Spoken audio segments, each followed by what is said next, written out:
Hi guys, we got another sort of rip from the headlines one for you today. You might notice that we did a video not long ago about sort of staying neutral in the culture war, as some people might call it, but it was about the critical theory trainings and things like that that was recently controversial due to the Trump order with the government. And now today the news is that a prominent Y Combinator firm, Coinbase, I believe, is Yes. now essentially saying that, look, if you want our firm to embrace political ideology, then you really should go from the firm. Okay, Yeah, they're that's even offering a severance package with like 6 months of Cobra, that sort of thing, paid for. Basically, as if you're fired with cause, that sort of thing, so that you get all the necessary bennies. yeah, and it's so fraught with the usual division in the current political discourse that Paul Graham, he basically said, look, I mean, this is what you should expect. You can't really retain top tier talent, which is basically what we're saying, without expecting them to have some controversial opinions. And if you want to impose one mode of thinking, which is essentially embracing a political ideology, which is what this really is, if you're going to take sides like that, you're naturally going to turn off some of those people. And like we said in several of our other casts, your firm is essentially dependent on those high skilled workers. And no amount of bus factor and all those sorts of words that are thrown around is ever going to change that. You're always going to have key people in key positions that you want to retain, and that's all there is to it, right? Yeah, and it's not necessarily about insulating yourself from those people leaving. It's about attracting more people like that. Yes, because more people like that are going to actually be able to take over for them for whenever they retire, whenever they want to move. And the best way to do that is to make things comfortable for people like that. And when you start to see at a firm a lot of the very high skilled talent either get fired or actually leave of their own volition, then that's when you start to realize that perhaps their embrace of a particular way of doing things, regardless of what it is just incompatible with the attitude that high performers have. And it was sad to see some people are essentially saying that it's like that's saying essentially this obvious truth is that say it's white supremacy is basically what is required to be high performance. No, that's not what anyone is saying at all. In fact, that's a remarkable leap in logic. What I do see from a point of view of the way that I've analyzed postmodern theory and critical analysis is that is a privileged stance to not take a side in a conflict. Well, I would argue that that is not actually true, okay? Because people who are high skilled workers are very specialized, okay?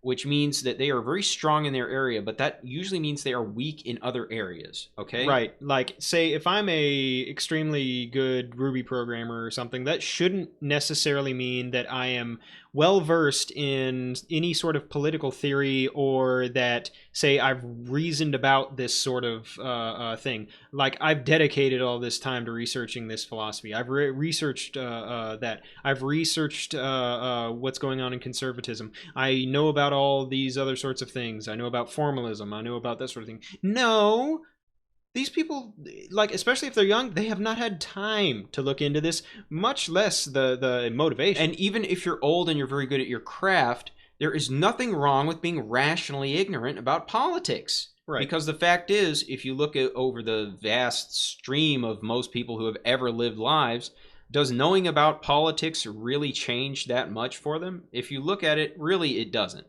Okay, Well, so or that the return on investment for them researching this and being educated on the positions like they're supposed to be as a voter is probably not going to pay off very well for them, and so they remain rationally ignorant. I mean, that's basically one of, I believe it's a book by Brian Kaplan that explains that sort of thing, or rather an essay about the rational non-voter, that sort of thing, where they're just intentionally ignorant about politics because, well, there's that better. takes a lot of investment of time and emotional energy to actually form a convicted, well-informed opinion on politics. Well, and quite frankly, buying a lottery ticket for most people is a better a spend of your time than actually researching candidates and flipping a lever for a particular person in a ballot box.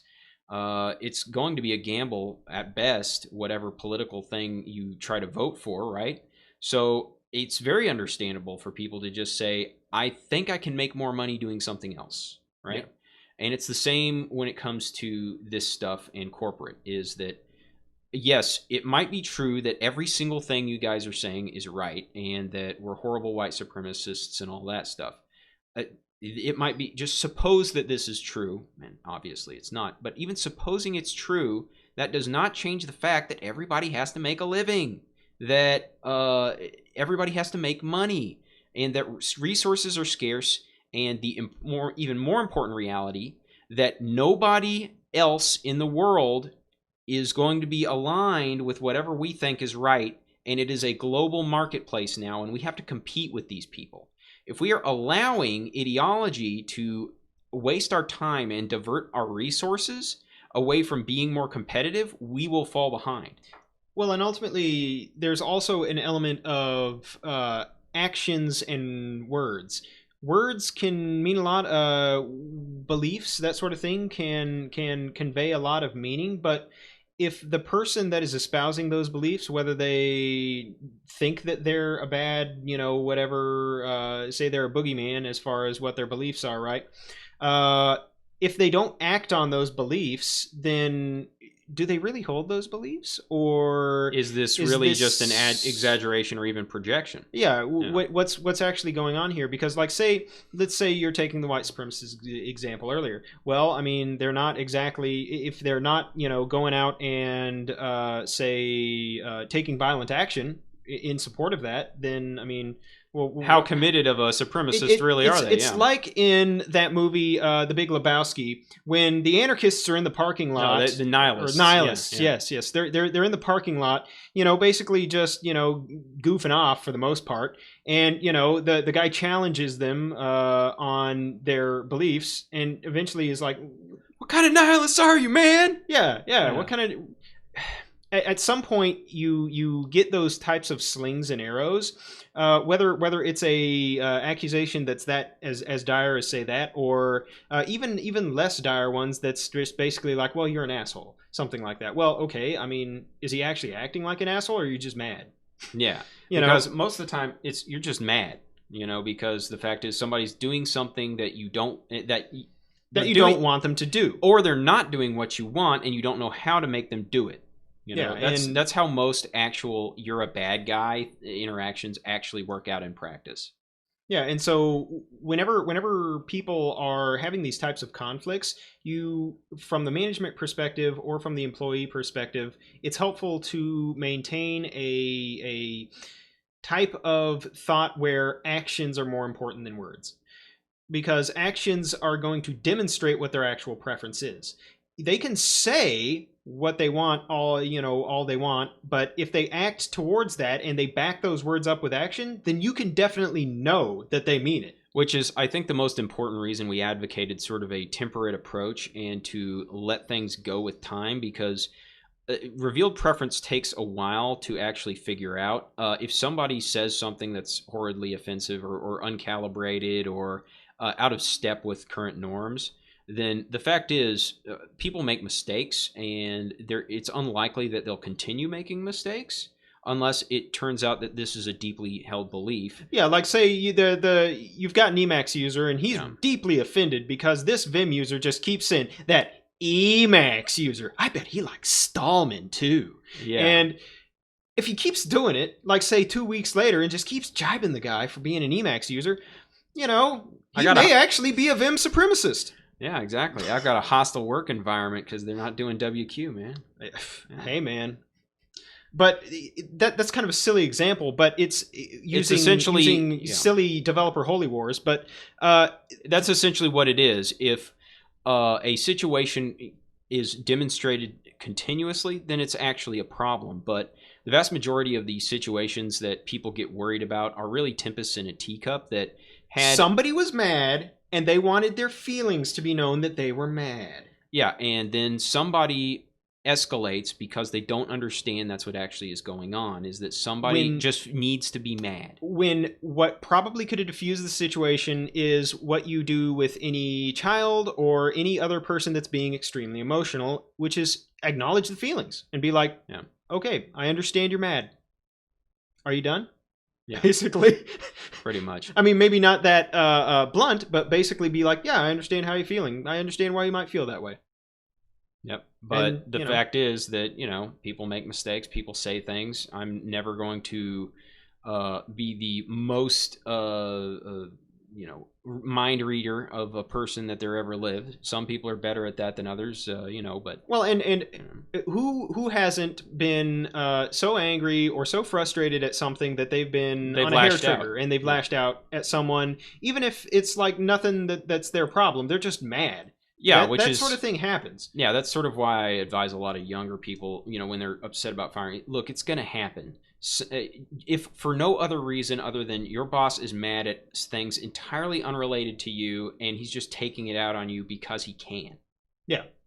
And so, a lot of times you have to understand when that's happening and be able to read the situation, which, with COVID, believe me, is going to be a difficult thing because when everyone's far away and behind a mask, essentially your ability to read people's bodies is non-existent. And also with, say, a Zoom call, the type of all you have is body a headshot. Language, you have the headshot, you got the body here, but you're not seeing things. What are they doing with their hands? What are they doing with their feet whenever it's off camera? That sort of thing. I could say have my feet pointed as if I'm wanting to go for the door, I'm ready to move, that sort of thing.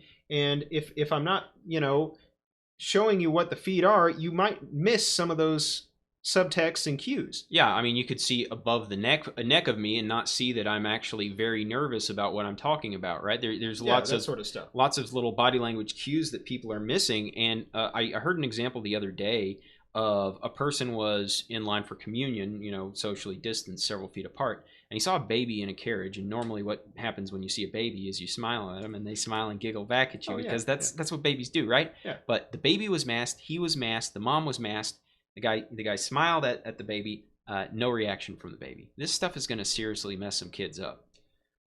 Well, but that's kind of immaterial to the subject at hand, other than as an example of why you need to be very forgiving of other people, especially during this time, and any sort of emotional issues or types of blowups that they would have, or any sort of political differences that people have, because everything is going to be magnified because this inability to properly communicate that's been essentially forced upon us by the situation. And this is just going to get worse with the upcoming generation, as most of these restrictions are unlikely to lapse anytime soon. Like, I've worked in environments where I've drank and shot the shit and, been at parties with fellow coworkers where, I'm a pretty liberty guy, as far as like a right libertarian, say, more towards anarchist kind of thing, but also capitalistic.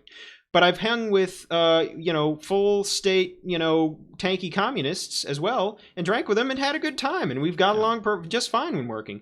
Yeah. So, and it's mostly because we were relaxed. We knew each other's body language. We knew it was not antagonistic or that sort of thing, even if we had a vigorous political debate. Well, and frankly, the environment that we grew up in, which was, the late 80s and early 90s, and when we got into work culture around 2000, the discussion culture was still very open. I mean, you could pretty much talk about everything, and it was okay because everyone was like, haha, well, I disagree, and there's nothing you can do to me about it, so I don't care, And you're like, yeah, that's great. Let's go get a drink sometime. Yeah, exactly. And I think that's the sort of thing that everybody's forgotten is sort of like, well, what are you going to do about it? Spank me? For disagreements, right? Because ultimately at work, we're all here for the same purpose. Even though we're personally motivated to get our own things, we're all ultimately here to pull the boat in the same direction, or at least that should be what our employees and fellow comrades at a company should be thinking, is that we're here ultimately to be pulling the ship forward. So, whatever differences we have, they're really not that big of a deal. Yeah, they're immaterial. Because we're ultimately here to do the work, Yeah, and that's, I think, why there was harmony in the workplace. And I think there's still harmony at the workplace. In fact, most of this stuff in the news is just clickbait and outrage baiting, and it's sort of pushing these buttons in people that were already here and making it more of an issue than it has to be. And with the internet becoming even more prevalent and more people's lives being online, it's also more present than ever because people are going online with their grievances. They're venting to the online world because they can't vent to one of their fellow coworkers. They can't, because they don't feel safe to. They can't vent to, say, their normal peer group because the bar's closed, something like that. And then it has nowhere to go, and it's just going to explode. And it's just going to go on Twitter, and it's going to explode. Whether it's, say, some rightist cause celeb that tries to get a leftist canceled at some firm, or it's a leftist cause celeb that tries to get rightist canceled at that sort of thing. Rah rah, go my team. Rah rah, go the other team. The fact is, when it comes to working, there's only one team you should be on, and that's advancing the team of your employer. And advancing your own freedom and your own goals in your life. Those should be the things that are on your mind, with yourself number one and the company second. Yeah, and then it's you've got your family in there. The whole society should be pretty far down on the stack of people you need to help out. That's right, one of those things that you need to be self-actualizing before you even seriously think about this problem. Because if you can't help yourself, which means, helping myself also means that I need to be pulling whatever organization I'm working for. If I'm doing that, if I'm self-employed, then whatever, it's, I'm all about me. But if you've created an organization, you need to be concerned about pulling that organization forward as well. So you have to keep all these sorts of things in mind whenever you're having these sorts of conflicts or these sorts of times of inflection where you need to decide company policy, or you're an employee that has input on company policy, say there's a survey, something like that. If your voice is going to be influential within a company for corporate culture, especially as it involves politics, then you probably should think also about neutrality and whether that stance is politically justifiable given the current climate in work, because if it is, it's probably going to be the most harmonious situation that you can get away with. Now, just like our other video, I was saying that if you do want to favor one of those ideologies or another, then do it if it makes sense. But you have to really be careful, because you're going to exclude a large percentage of potential applicants who do not fit into that mold if you do so. Yeah. It's really only going to make sense when there's literally official oppression in general for most companies to actually adopt an ideology. Right, because you limit your talent pool. And almost in every type of circumstance like that, limiting your talent pool is going to be pretty fatal, because it means that you won't be competitive with the rest of the world that has no such restrictions. And where you see, I think, a lot of companies that are starting to, say, abandon neutrality is where they think that the talent pool is actually more on this spectrum or on that spectrum, and they're signaling to this group of people that they suspect have the talent, either via recruiters are telling them this, whatever is the intelligence that they're having, to say our employees are going to basically have this sort of worldview, then yeah, you should probably adopt that worldview. Yeah, and that is an interesting... It butters your bread, which goes back to another thing that PG talked about long ago, which was Corn Pone Opinions by Mark Twain. Yeah, it's just, wherever you get your corn pone is where you're going to get your opinions. And so that rises the most interesting question about, this ideology in the first place, and the embracement or non-embracement of it. It's really...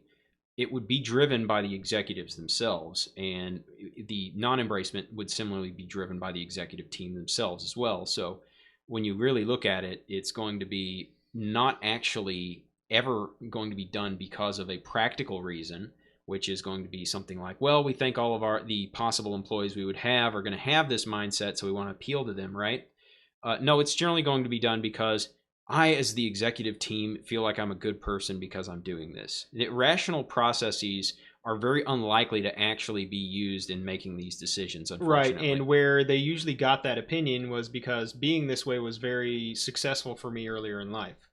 Yeah, so and it's corn pone, waving around corn pone with the effect of emotional investment and all that sort of thing getting in the way. And the trouble is, most ideology, like most development methodologies, don't scale particularly well. And they aren't abandoned when they no longer serve you.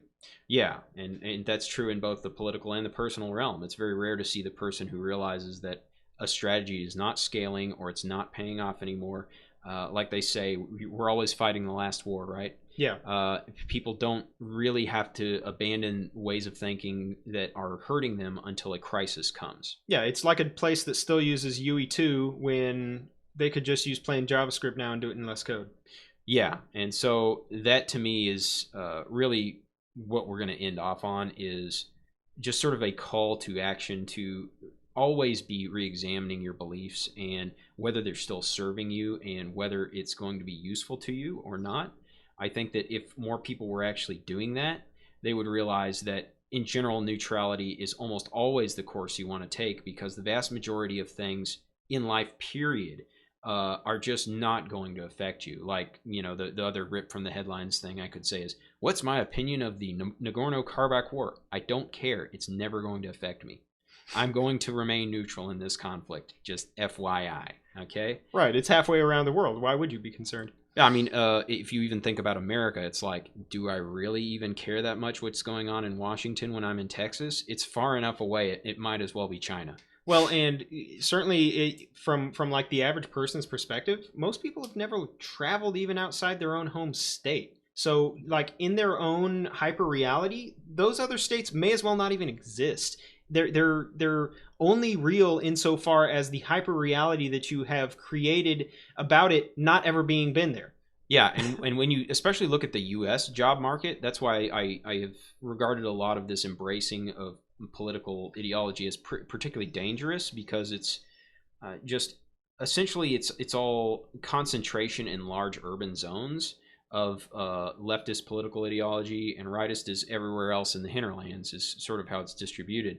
And so it's one of those that's essentially saying that nobody from a rural community ever produces the kind of talent that you need. And the fact is, a lot of the talented programmers I've known have come from some very redneck backgrounds. Myself included. Yeah, but that's the point: is that you you you will be excluding top talent from yourself if you decide to actually take a side in this. I can't think of any industry in particular that does not have ideological diversity in the United States that's of any consequence. Right, and this should be seen as a very positive move for a large company that is actually influential in like the Silicon Valley space, that sort of thing, to be even considering this sort of move and acting on it. Because what that means is that it's shifting the window of what is allowable to think about in corporate and mull on doing. Essentially, somebody finally had the courage to say this far and no more, and we are going to concentrate on making money, and that's that. We're laying our foot down. We're putting expressing our boundaries and making sure they're not crossed, and we're firmly supporting that with this severance plan that's beyond generous to the people who have ideological disagreements with the course of action. And not only to say that, this also presents an opportunity to some of their competitors if some of the talent that they do scare off with this, because make no mistake, they will. Well, even with neutrality, you will scare off some. Ultimately, it's probably going to be the best decision, but you probably will scare off some people who are very, very, very committed and are so committed that they despise fence sitters. That sort of thing. And that's fine. But there will be other companies in the industry that are willing to hire them. Yeah. This is the circle of life. Yeah. So this sort of thing should not be viewed, I think, as unhealthy necessarily, but as a return to some sort of normalcy, really. Yeah. Which is essentially what the accepted but unstated position of pretty much all of corporate America was in the pre-2010s, was essentially, let's try and stay out of it unless we're literally crony industries that rely on, some kind of government spending. Literally this sort of position benefits us in some sort of tangible way. Like, it's understandable for the most part for oil companies to favor the Republican Party. I mean... Yeah. Well, for example, Microsoft for years didn't even have a lobbyist in D.C., despite being a blue chip stock, traded in the highest echelons. And that was one of the biggest movers and shakers in the 90s. It wasn't until they got an antitrust suit against them, until, quote, power noticed them, that they even bothered. And even then, it was... Have you ever really heard Microsoft take a political stance with regard to which side we should support in an election. Never, ever. So that to me, I think a lot of it also has to do with your customer base is going to be definitely of wide ideological diversity in America, because that's how America works, and you will scare off some customers if you aren't neutral. Okay. Well, and this proved out in the popularity and the enduring popularity of both Microsoft Windows and of Linux, which, as much as, again, people hate on ESR. Linux is open source and decentralized. It can't have an ideology of any kind. Yeah.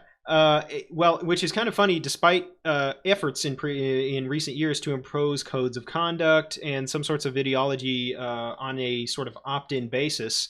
Or more like shame-in basis in some instances. Not all, but some. Where, they're trying to get that sort of ideology on an open source project, something like that. And it's been met with kind of a mixed reaction, to be quite honest. Some people do vehemently support it. Some people vehemently oppose it. But in general, most people knew that it was not a problem in the first place, and they're like, can we just move on and do some work, please? Well, but the way that the dynamic played out ultimately favored what ESR was talking about in the Cathedral and the Bazaar, about how this open source decentralized kind of marketplace for free software and ideas really is resistant to imposing a type of ideology on it.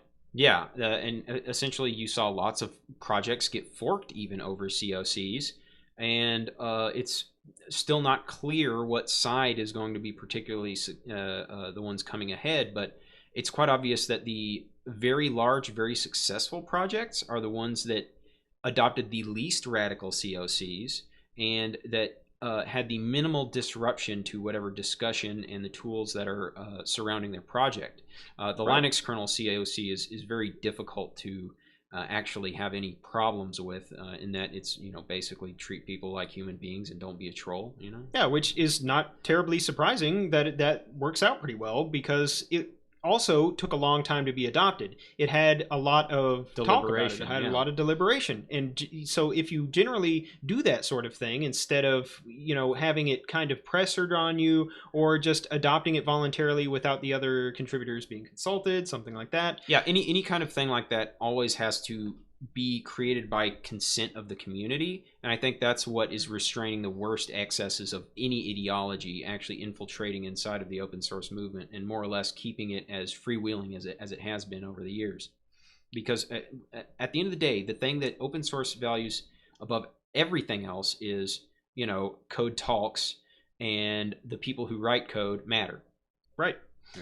And the lesson to any sort of development organization is going to be that if you want that sort of bizarre type of mentality, and I mean like not bazaars and JoJo's Bizarre Adventure, yeah. I miss Stan.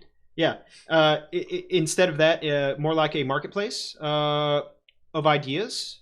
If that's more of your thing, then you should definitely take the approach where neutrality is probably what you're going for. If you instead do want to favor the model of the Cathedral and that sort of thing, then yes, you can do that, but it's going to have an overhang. Yeah, it's going to have consequences, and most of them not very profitable. Yeah, so hopefully, if you adopt them, you've got a good plan for it coming out far ahead for you. That's my advice. Yeah, I would look at government contracting. Yeah. All right, guys. That's been it for tonight. Thank you for watching. Please hit the like and subscribe buttons, and we will see you later. Have a good night.